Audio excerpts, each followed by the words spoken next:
Ahotsa.info.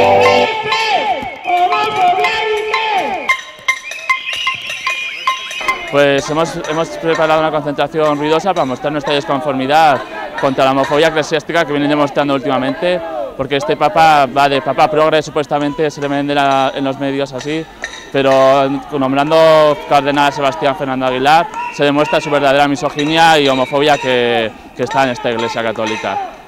Uno de los pilares de este sistema heteropatriarcal es la Iglesia Católica. La Iglesia Católica durante más de 2000 años de historia ha estado persiguiendo, matando, humillando, criminalizando a todas las personas que salían de su moral católica que la ha puesto como hegemónica en esta sociedad actual. ¿Por qué tiene que controlar la Iglesia nuestra sexualidad? O sea, nuestra sexualidad es libre, la sexualidad es política y con esta besada hemos querido demostrar una acción política de calle, haciendo lo que más le jode, que es que nos besemos, que nos amemos, que nos follemos, que hagamos de todo eso. ¡Placer cristiano contra el Vaticano!